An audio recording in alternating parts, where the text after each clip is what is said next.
Hi everyone. Today I'm going to be interviewing Kiru. How you doing, Kiru? Hi, I'm doing good. How are you? Yeah, I'm all right. Just finished dinner. Been working a bit. What have you been up to? Today I was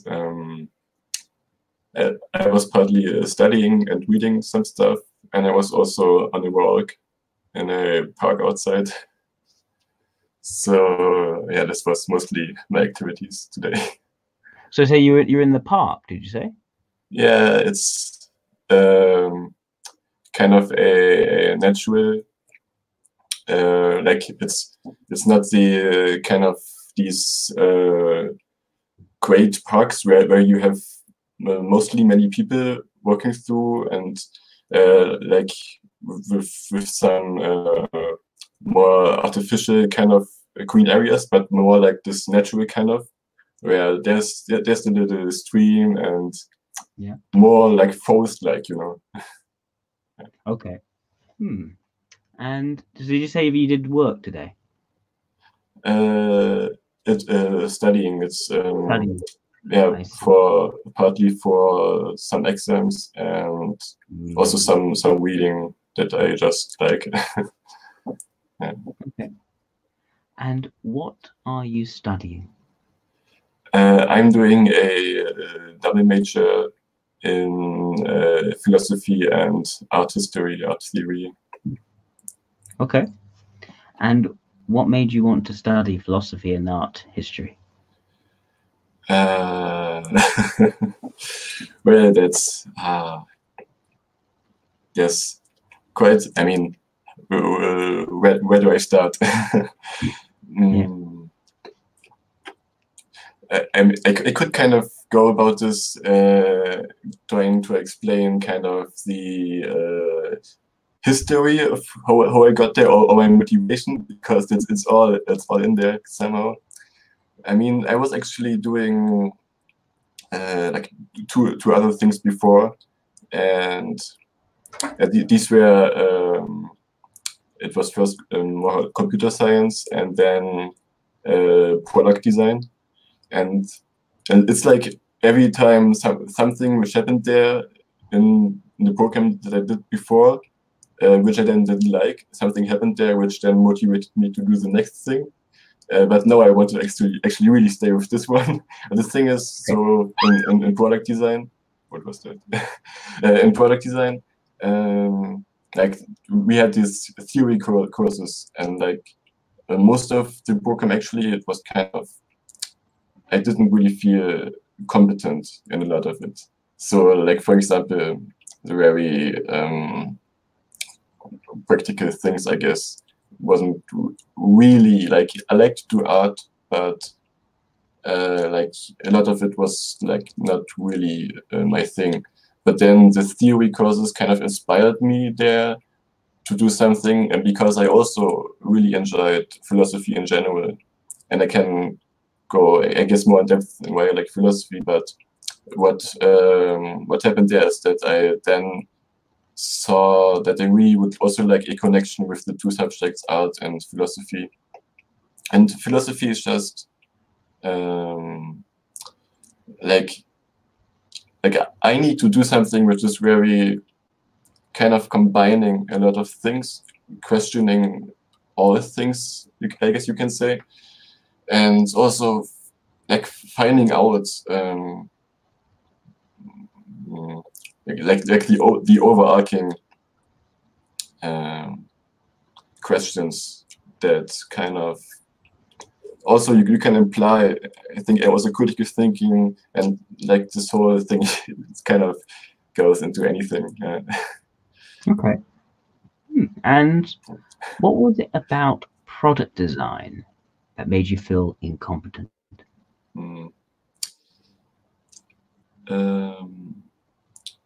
For example, we were a lot of it was in this workshop kind of like where you do kind of very like stuff with tools and like it was a very difficult place for me So for example, I would kind of like I would do this also the first time. So I would have a question, and then like I can't really handle the stuff there, and I need a lot of advice and also kind of someone helping me in how to use the stuff there. And it was kind of difficult always to get someone really helping me there. And then in other subjects, so for example, they would kind of give the impression that it's kind of free art, which I would kind of like if I would do my own, if I would have the possibility to do my own thing. But then it seemed like it was not really free. Then kind of they came with their restrictions, and okay, then so and also somehow a lot of things happened that just kind of made me in the end just drop it. Okay. And did you say that you did IT before that? Mm-hmm. Yeah. What about IT put you off? I kind of had a really hard time following through with it. At first, the whole programming and this kind of stuff, like these very technical things, they were, especially at that time, I could kind of not really get my mind into it, so that I, for example, learn all the stuff the programming language does, and then like even going to that part, it's kind of difficult, and then applying it, of course, it wouldn't work if I can't do the first step. Okay, makes sense. Okay, and so you said that you're interested in some of the overarching questions of philosophy. What are some of these overarching questions for you?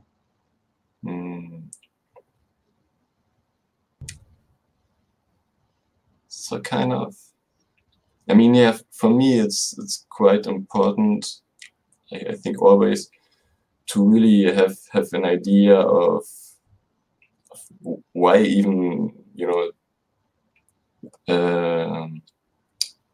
doing what we, why living, and then living a certain way, and like, basic questions of meaning. Although,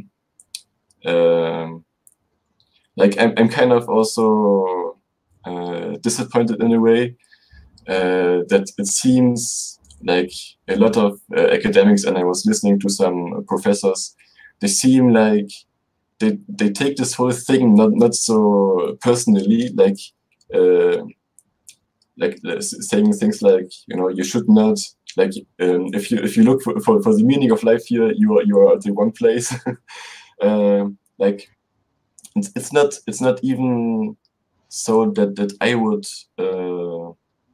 directly like lack something in that sense, but I need like something to live for. But like I need something. I need to really conceptualize it in a sense, and also like bring it together. I'm currently kind of setting out a certain kind of project, you can say, of my own, which is kind of concerned with the relationships of of the individual and society, and also in greater scheme the world, and then also I'm how it relates to God, like I'm yeah. It's sort of difficult to explain, but yeah, Okay. this is something like this, if you get what I mean, which is quite something.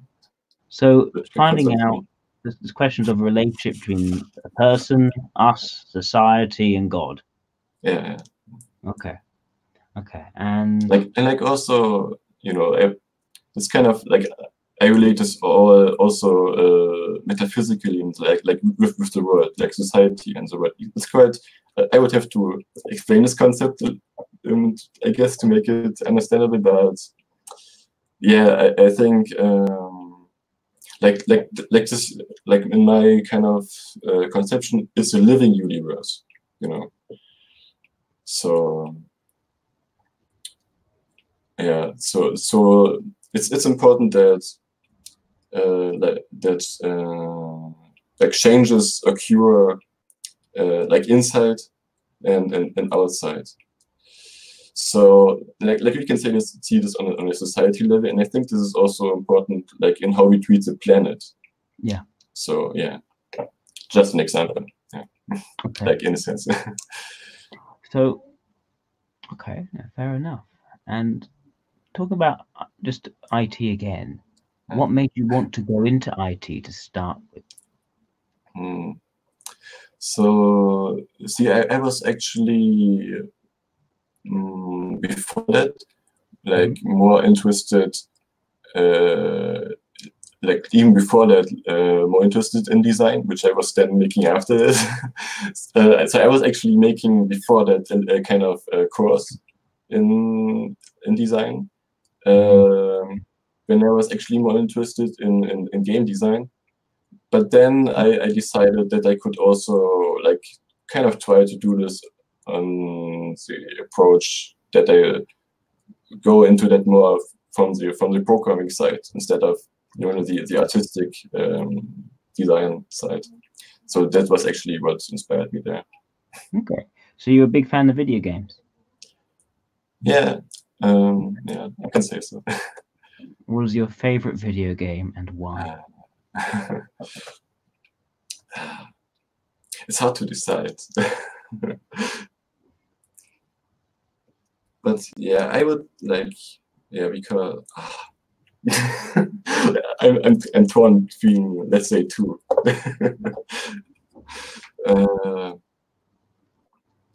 Okay, let's say, yeah, this one. It's pronounced ICO, although spelled ICO. So there, it's quite unique in what it does. It's from, I think, 2001, and you know, at that time, not really like indie games were really a thing, like a very popular thing, but this had kind of still this kind of vibe, you can say, or like even at that time. So it has a very strong immersion. You're playing this boy, and at some point he finds this girl in this castle. And what it does, like they don't speak the same language, and it's a quite short game, but like everything it does, like it draws you into it because you are experiencing it more as if you are really that person. And a lot of the mechanics, they invoke a kind of, I guess you can say, emotion or like anything. So for example, you would always have to press a certain button to hold hands with that girl, because like they both need each other, and you're like also there are always some dangers, and you're always really scared that when you leave her alone, that you can't go on and stuff like that. Like so it really draws you in that way. That is like, and it's also very minimalistic in many ways, like design and stuff, music and so on. So it draws you in with so many things, which I really like. Okay. Okay, I see. So it's that ability to draw you in, an immersive effect. Okay.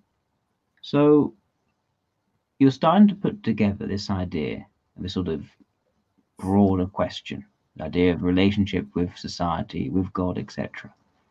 What answers have you managed to come up with so far?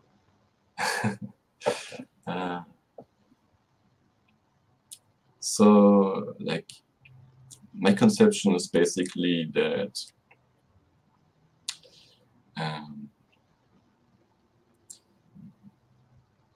so, like I would make it, it's kind of, I would start with a sort of, maybe you can say, like some would say it's sort of the detached point, so which is kind of metaphysical. Like I see creation in that sense, also the relationship with God, and that basically, like, what is the world, but then also the individual, so the microcosm and the microcosm and the macrocosm, as a sort of reflection of the essence, or of the attributes of God. So, but sorry, what of God? Of God, of the attributes of God. Attributes. Let's see, yeah. So, you know, it's like there's at first there's like besides God, there would be nothing, but everything else is a sort of reflection. So all the attributes that are actual are reflected in this what is becoming the world or the individual. So, but most of the time, like we are not aware of this. Most people are not really conscious of this. So we would sort of get attached with things we falsely attached to the ego, and develop all these ugly attributes like envy, pride, greed, and then, like, if we forget about this true nature that we actually have, like we get like sort of ugly inwardly, and then this is all projected into the world and the society. Okay. So this is kind of like, I want to, like, it's about purifying the heart, and then with that bringing it all into harmony. Like, I think with a lot of neglect of this in the modern world, that there are sort of a lot of inner tensions and outward tensions brought up. Thank you. And what would you say you have done so far to purify your heart? Well, I guess I should mention. Well, I'm actually like, to make sense of this. I'm a Muslim, so what's kind of important is that, you know, there is this very central concept that humans are sort of forgetful. So we always forget these things that I mentioned, and so I do what is basically like what, yeah. So for example, very like some just a very basic daily practice would just be a prayer, which is kind of a ritual formal thing, and then also doing what is called in Arabic dhikr, which is sort of a remembrance in translation. So always kind of like a mantra, repeating phrases or the names of God, which are also the attributes. And like I did today, I was going into nature, and this is something which is very important. And so, I mean, you have to compare that. When I am at home, like, this is all quite artificial, and I'm not seeing this nature, which is actually kind of an expression of the divine. Like creation is an expression, and we sort of get alienated in our time from this. So when I see this in nature and at the same time contemplate like what this is all about, like I get reminded, and like this is when the theory and the practice get transformed into a kind of an inner understanding and a realization, like then that the certainty and the constant awareness grows, and at the same time, you know, it's important to keep up this this awareness when dealing with people. So I would always try to kind of like at least try to before I kind of act harshly on someone or kind of get in an argument or something, like kind of not get too emotionally invested, and sort of also try to make the other kind of gives feeling that we sort of understand each other, and we both want to actually I think like we all want the best for each other, and I think this should also always be communicated, and I try that, like, and it's also like I don't really like try to bring up like many of the good things like I would do, and I don't want to say like it's many, but yeah, like always doing kind of like good things for others is generally good, and I try to, you know, like basic good deeds in helping others and stuff. Okay. Do you have many friends? You mean like in general or like in real life? Yeah, real life. Real life. Yeah, because it's not like hardly any in real life. Okay. So it's it hardly goes over my family. So yeah. I see. So your friends are almost entirely online, and those who you relate to most offline are your family. Is that correct? Yeah.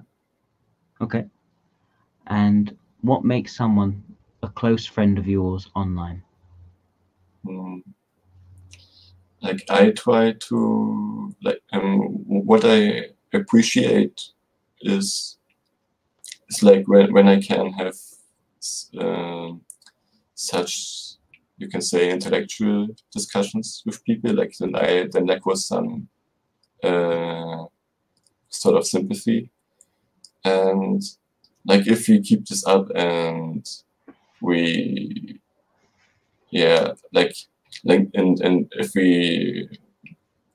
if there are like same interests, and there's also some trust, I guess.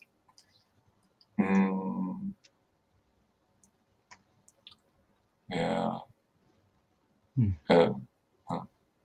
Okay.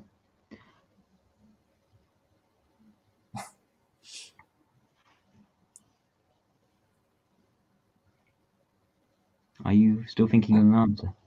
Yeah, kind of. I'll I think that there must be something else, but I don't know. It's okay. Yeah.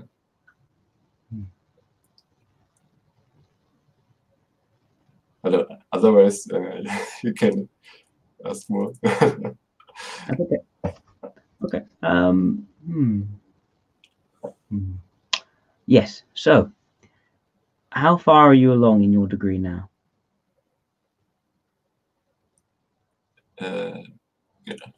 Excuse me again? How far along are you in your university degree? You mean how long I am pursuing this degree now? Yes. Yeah. So it's just the first semester now. Okay, it's just started. It's just the first semester is now finished, so to speak. Okay. And once you said you're committed to this one now, you're committed to following through on philosophy and history of art. What do you plan on doing once you've graduated? It's always quite a complicated question.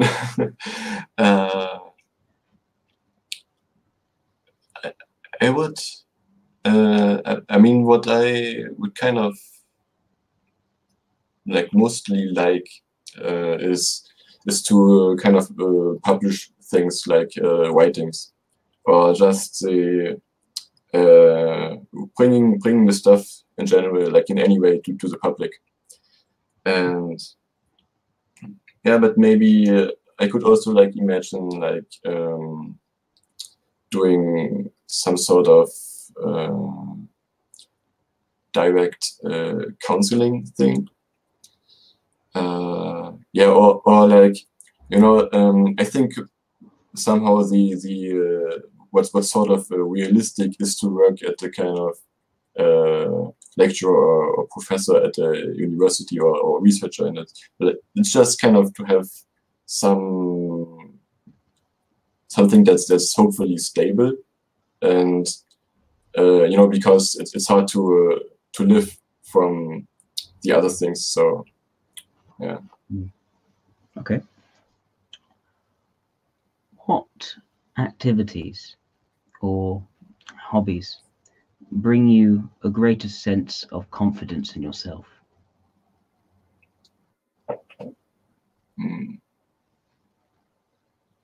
I am like I'm really like thinking about what hobbies would bring like directly confidence.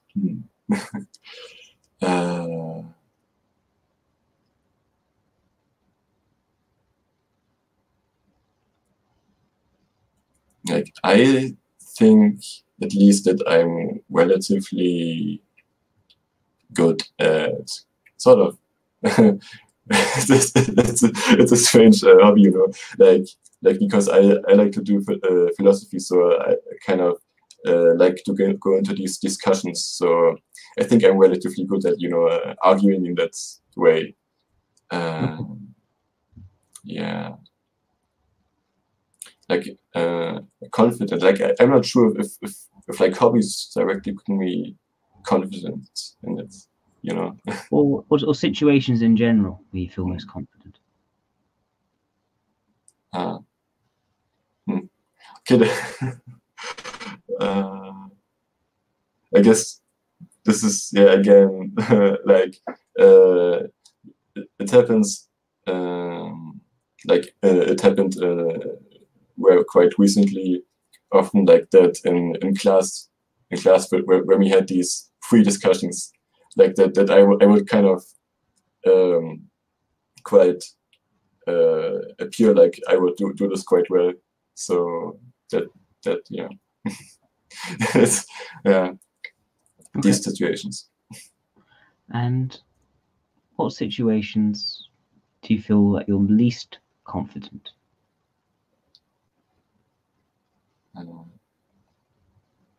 By the way, like I'm also imagining, like reminding myself now about like where I'm more confident, something else, and which is like sometimes. Yeah, it's a bit you know, it's a bit difficult though. But sometimes like friends online, they would sort of ask me for advice and things. It's often like either sometimes kind of psychological, maybe spiritual, and like in some instances, like if they're also Muslims, then it can be religious. So like then I think that I can kind of give this kind of counseling advice, or help them kind of clarify an issue. Yeah. So where I'm not so confident.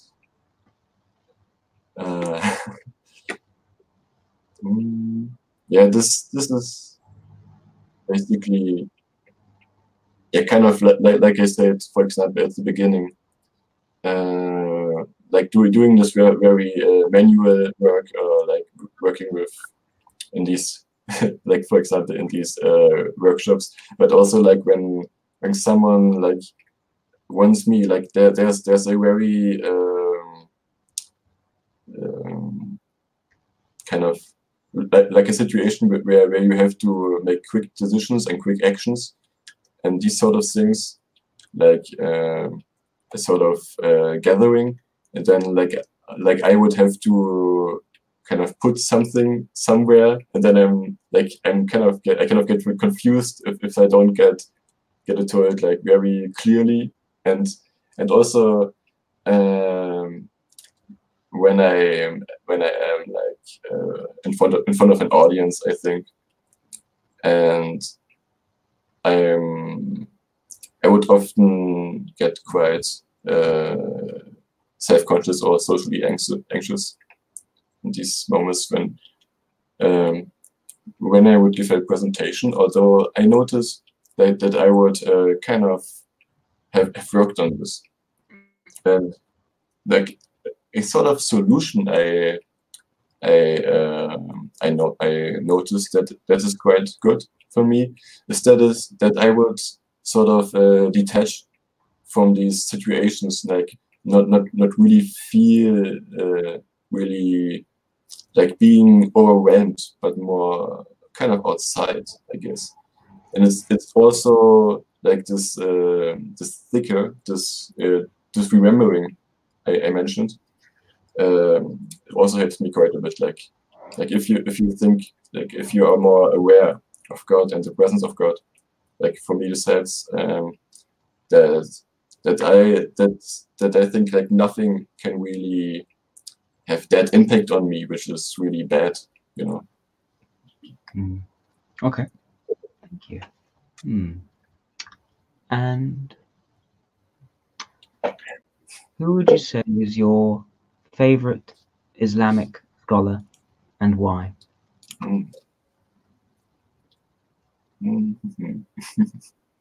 So it's again quite difficult to decide.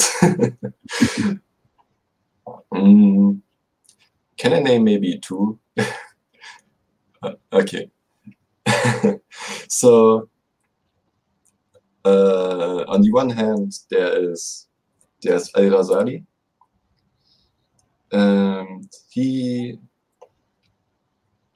has done quite cool things in the way that he like he would first really get very knowledgeable on the quite formal studies like the law and theology, and then he would also have a very good grasp on these arguments that were at the time very important in the philosophy,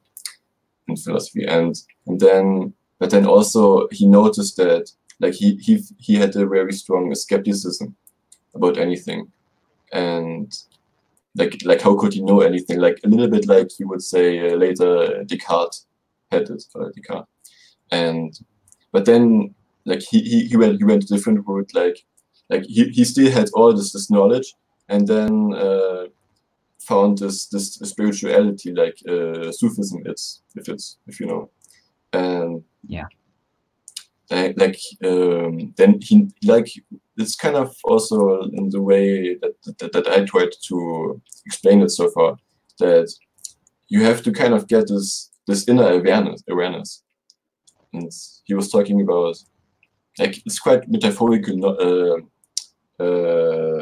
language, so it's kind of hard, but it's like you have to use this kind of language, because it's not what people normally see. Like it's like he says a light that touches the heart, or that permeates the heart. So like you have to kind of do the theory and put it into practice, so that it transforms to it. So that is what he did, and he's a very good example. And then the other, like someone who did this more like intense and is more known, I guess, is Rumi, like Jalaluddin Rumi. Yeah. Like, and I think he put it better into words, although like not in this like he was not doing so much philosophy, but like what you said is philosophically valuable still.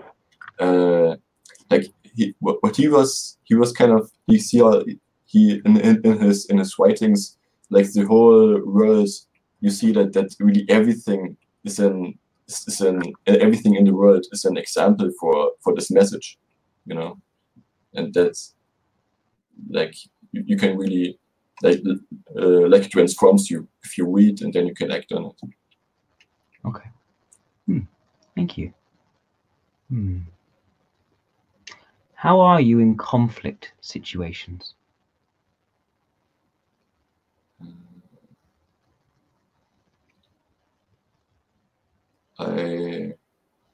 I would kind of try to not let it go out of hand. I think this is more of the past, but like it's still there. Like I would get quite argumentative, which would kind of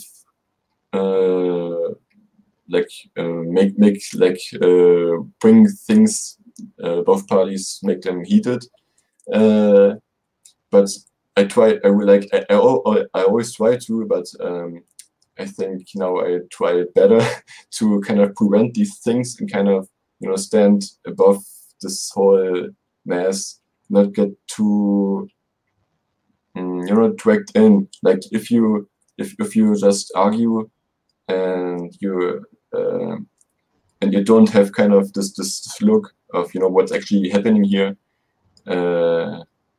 things get kind of quite messed up. So I try to always kind of make it calm, and so that everybody involved is kind of understandable and like understanding. Yeah. Okay. What interests do you have outside of philosophy and theology?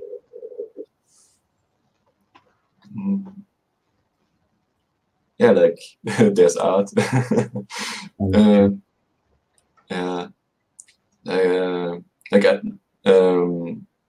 Like we have talked a little bit about art, like the theory history, but also in like I also like to draw and paint myself. Otherwise, I like anime.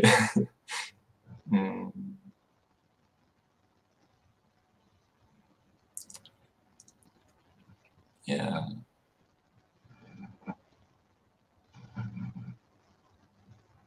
I think like in general, like culture and like different cultures, and also in a sense politics, although like I don't quite like to get too immersed in the like what is going on now, and that, like, for example, I don't like so much local politics, but like what's going on in the world, but more, but you know, like this partly like what's going on in the world, partly, but more on the like general things, like also which kind of get close to political philosophy.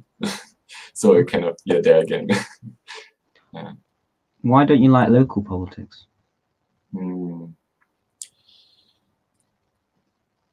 It's like nobody really gets that. They're kind of in their circle of arguing between sides, like maybe two sides or like even more. But at the end, it doesn't really matter because they're all kind of within a system, and they're working just with a system which isn't really helpful. And it's like hardly anyone would kind of try to get out of this kind of bring points in which would really bring the situation forward, you know. And there, and I think also it's kind of, it can get difficult, like if it's sometimes too specific, like it can be difficult to bring the right decision. Although this can also be like because there are too many unknowable things involved, you know. And also this can be because they're kind of working with this problematic frame of mind, which wouldn't bring the situation forward. And there was something that I forgot. Okay. Okay. And why do you like painting? It's sort of, it's kind of just came to me actually. Like originally when I started art the first time, like I think I was in 7th grade, and I actually just wanted to kind of pursue this idea that I would later make either anime or manga myself, like, or you can say cartoon or comics, or like something like that. And yeah, I kind of wanted to become good at this at that point, to later make it. And then yeah, which was just inspired because like I like the medium, and I always wanted to kind of bring something into the world in that way, and like for example a story by which I convey a message, and I like the medium, so yeah, I wanted to do this. And then when I just did art, started with this, and then I just later it developed into more things. Yeah, and but there's, yeah, so this came also to painting other things than that. But yeah, there's something in it. Yeah, like some things, like let me just say, like some things are really worth bringing on paper, or just kind of capturing, be it in the world or in the mind. You know, they're like, it's good when some things are brought so that people can see them, or you know.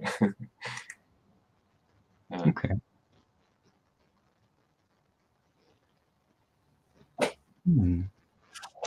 What is the most, what sort of thing, could you give me an example of something which you felt you've had to capture?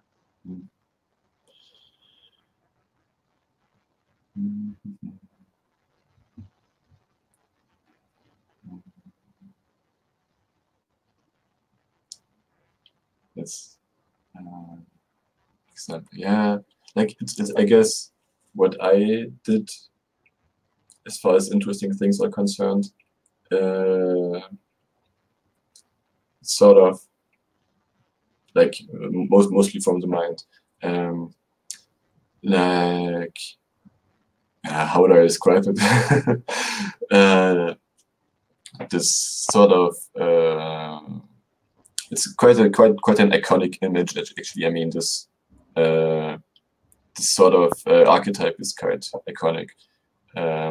Like, you know, this person, like for example, this person standing there and on top of this mountain, and then there can be something like in front. So for example, like I had one or two drawings or paintings where then there's a city, and this is sort of a concept of maybe a starting adventure, or like the journey of, you know. And then also one painting I liked was this sort of a surreal painting that I did, and it is sort of reminding of this concept that things are things are impermanent, like all things are impermanent, and and we try to engage too much in luxuries, but you know, invest in things that are actually kind of dead. But you know, we have to invest in what gives us life, like true life. So it's a quite religious concept, I guess, in that painting. What concept, sorry? Sort of religious, spiritual. Okay, thank you. Are you someone who? Actually, the better question is, how are you at looking after yourself in the day-to-day?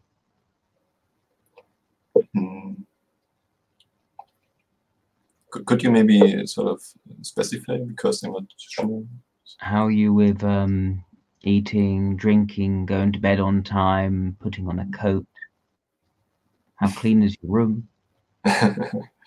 Well, as far as the cleanliness of my room is concerned, I get often kind of scolded for it, like from my dad, like that I should take more care of it, but then I don't care. I have like most days I'm quite good with, for example, like eating breakfast. Like this is just a routine, you know. I'm hardly ever neglecting it. Although sometimes, you know, there are like some of these days where I kind of have a message, or you know, some messages or something, and then I get so invested with my mind, and then I would forget it. Yeah. Delay breakfast until evening. No, not that late, but yeah. Like, but let's for example, dinner. It's mostly actually like I still live with yeah, at home, so with parents, or although they are split, but yeah. So yeah, dinner is taken care of by others. Yeah, I mean, what is there otherwise? Okay. Why don't you care about the cleanliness of your room, and what other things do you not care about?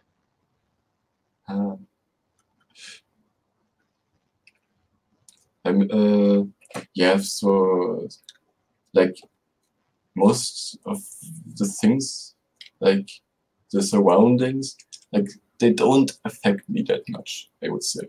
So it's kind of like I think like in sort of ethical ways, I guess it would be kind of good to have the room clean, but like it's not the highest priority, and I'm also always like engaged in something else, so it's kind of not so it's like not important, yeah, like not that important. And I guess I'm like, I mean, I could take more care of it, but I mean, I would, most of the time I would forget anyway. So even if I wanted, I would forget it. So what else? I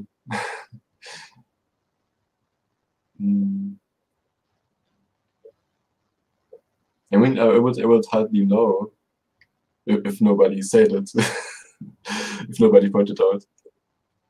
Yeah. But yeah, you mean I mean, maybe these sort of kind of official paperwork stuff. So, or yeah, or even like assignments or things like that. I would kind of delay everything. Yeah, to the last moments. Yeah. Right, Kiru. I think I've asked enough questions to have a pretty good idea what type you are. And it seems as though those who are watching have at least narrowed it down to a similar ballpark to me. I wonder, can you see that comment? So, Yeah.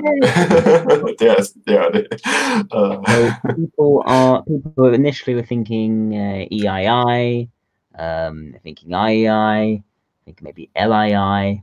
No one thinks you're anything other than an introverted and intuitive type. And I think only one person suggested ILI. So, but over time, people started to think, we don't really see the extroverted logic. And I would agree with that observation. Oh, one person thinks ILI. Okay. Well, now she says no. IEI. Okay, so I would say that you are an IEI. And I would say that because although I considered LII as an alternative possibility, and I'll say why both of those seem to make sense, at least just from that, just initially, that you have this overwhelming focus on your ideas, focus on trying to understand how everything sort of fits together, a pursuit of meaning. And there isn't much of an emphasis on sort of day-to-day practicality. But I'd say within that, the introverted intuition, the pursuit of a greater, more iconic, as you say, or archetype meaning seems to be more important than almost anything else. And I can see that also blocking with extroverted ethics. People are saying, oh, I don't really see much extroverted ethics, but I can see it. It's subtle.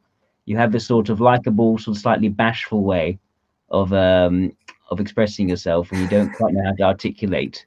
But also you're looking for these iconic ideas which you can manifest and display to other people, to actually get these messages out there. It's not just about you understanding how it all fits together in your head. You are thinking about how to communicate that, how to pass on that in some sort of way which is either galvanizing or salient to other people. So I can see the extroverted ethics there. And not only do I think the extroverted logic, so the accumulation of practical information and doing things for the sake of practicality, not only do I not think that's valued, but also I can't see any sign of it being strong.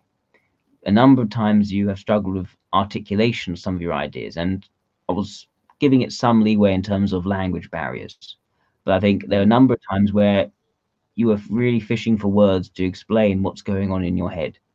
And it seems to me to be something which comes quite often, I found, with people who are quite weak in extroverted logic. I also, when we're talking about your room, keeping it clean now, I keep a messy room as well. But there seems to be a more general theme of finding these sorts of day-to-day things trivial. It just needs to be taken care of for you. You'd rather not have to think about it at all. And it suggests to me that introverted sensation is something which isn't very valued for you. And when you're put into sort of more of a stressful situation, your natural inclination is to detach from the day-to-day. That detachment is sort of a safer place away from the sort of these the day-to-day stuff, which doesn't really, doesn't really affect you, doesn't really pass on to you. You're in a world above that day-to-day plane.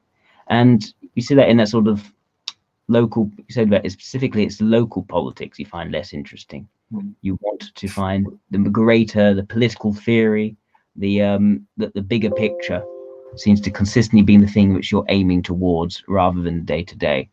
I was looking at your scope of your interests. You do have a small scope of interests, like you like anime, you like art, but it's very clear to me that that art and philosophy and theology seem to be the main things, and those seem to be grouped together in terms of finding the iconic, the transcendent meaning, and then conveying that meaning.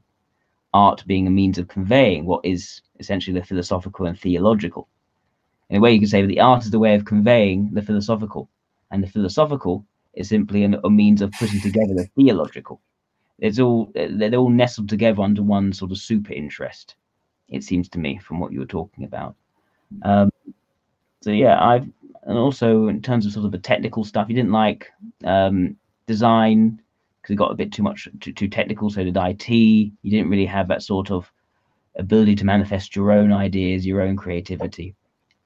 So I'm seeing not much value of extroverted logic or introverted sensation together. Both of them together seem to be almost entirely absent. And introverted intuition and extroverted ethics seem to be very much present in why you're doing things. And introverted logic does seem to very much be there as well. It seems to make more sense of a mobilizing function because it doesn't seem to be backed up by the extroverted logic. Does that make sense? Yeah. I mean, what you said makes sense. Yeah. Do you have any questions for me? Yeah. So, like, there are a few things. Like, I'm not sure if you are aware. Like, I'm sort of generally like I was looking at the I was type before. I know I was also looking at the theory, and I'm sort of like having my problems kind of. So, for example, like is it right? Do I get this right that if you have an I like strong, is it that you can also see that how it's often described, I think, that how things unfold, like how an event would quite likely lead to another event, and like like such a person likely sees like what will go on, how things will develop. It does depend a little bit. So when it comes to, say, probabilistic calculations, how likely something is to turn out a certain way, this involves introverted intuition with some extroverted logic, a sort of strategic thinking, calculating the odds. When it comes to what I find with IEIs, where it's blocked with extroverted ethics instead, it's less about probabilities. It's more about this must happen. This will happen. And it's a sense of almost certainty.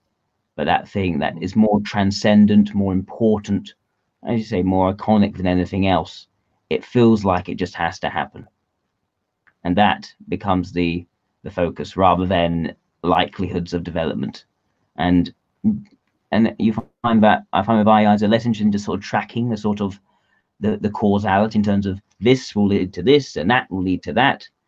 Some of them can set out some sort of structure, but unless I take a particular situations and just describe the factual, mechanical sequence of events, they're less interested in that and they tend to convey that side so much. Okay. So it's more of an article of faith almost. Article of faith. Yes. Like I'm wondering, should I look at these like how the elements are placed in their sort of hierarchy more like is it? I think it is definitely sort of a focus, like what is higher is a focus, if I get this correctly. But like, is there some element of strength? And so I wonder what is the, like, I guess most likely. So like, yeah, can I understand this? What you say about an I as like, is this something which is sort of strength? What is better than, like, if I had poor NI? So do you know what I mean? So if someone had weaker NI, there wouldn't be this as much of a focus on meaning. There'd be more about the experience of events as they're happening. And it seems to be for you are detaching consistently from the experience of events as they're happening. And it seems to me that we can have these ideas of beta values, and that there's introverted intuition seems to be there, that pursuit of greater meaning, a sense of transcendence above the day-to-day. There's extroverted ethics in the conveying of messages and how to convey it to people in a way which will affect people, extroverted ethics. Introverted logic in trying to make sense and understand it in a philosophical way, a sense that there are ideas to be sort of polished and made sense of, which then fuel these iconic imagery. And it seems to me that the fourth one, extrovert sensation, that does not seem to show up very much in you. That sort of take action side that moving from thought to actually doing something in a way which actually has an impact in the here and now. I wasn't seeing very much of that. That would tell me that, assuming beta, and it seems to be beta based on your values, out of all of them, extrovert sensation is the weakest, in which case introvert intuition must be the strongest.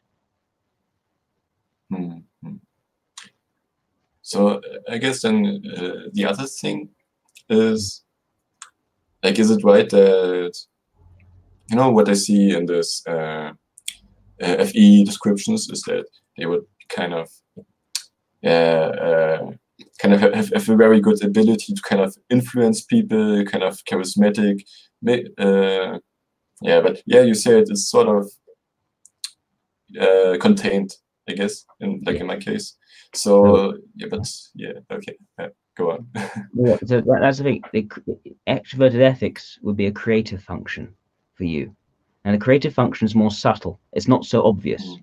IEIs, it can be charismatic in a more controlled environment, but for them, it's not so much about galvanizing the whole mood of a group. They're far better on the one-to-one in their communications, and it's more about once attention's already on them, that they can convey their imagery in a way which is galvanizing, which is beguiling, which is which actually sticks in people's minds effectively. It's a lot more subtle. It's not in your face like extroverted ethics is if it's leading or if it's mobilizing. It's a subtle flavorer of your introverted intuition, of your sense of meaning. So it's not going to be overtly obvious. It can be in some situations, it's a situational thing, but it's not a consistently always on, you're seeing it all the time. It's playing a subtle role.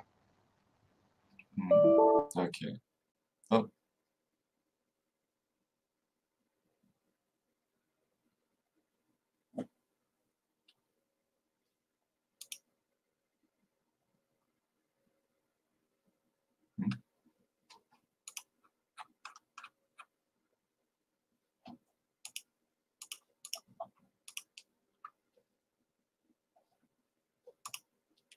Is it me or him?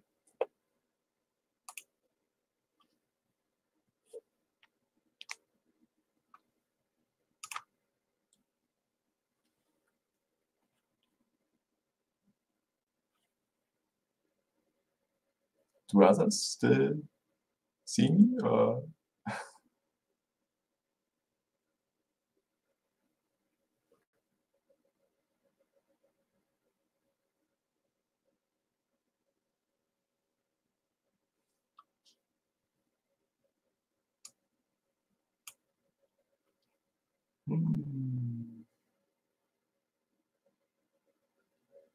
Hello? Is anyone? Okay.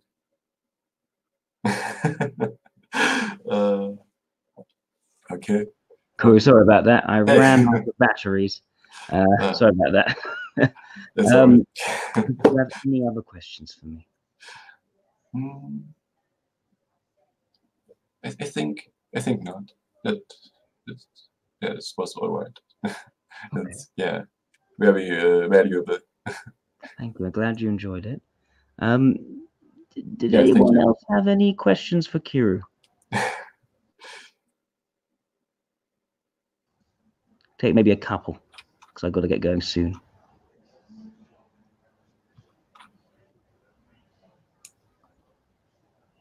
I'm wondering, I can, like, I haven't looked at the chat, but I'm quite curious. Like, I can read it still after this, right? Okay. Yeah. You can read through. It'll take a little while for it to process, but a few hours later, it should be there. Okay. And also, and also, if you ever decide to make this unlisted or take it down from public view, you'll still be able to see it. I'll still send you the link. Okay. Yeah. Okay. I think that's everything. No questions have come up. Okay. Thank you so much, Kiru. Thank you for coming on. Thank you. Thank you everyone for viewing as well. Take care now. Bye. Take care too. Oh, there's one more. Oh, goodness. We got one last one. Okay. Favorite animal. Yeah, that's just one of these things that it's hard to decide again. But I wonder, like for example, maybe you see these these Dango family, Dango Daikazuku. it's from it's from Clannad, an anime I really like. Yeah, quite an emotional one. Okay. Maybe the most emotional one out there. Yeah, so a good one. Okay. Okay. In which case, I think that we have just about time just for that one question. Thank you, Kiru. Take care. Thank you. Bye. Bye-bye.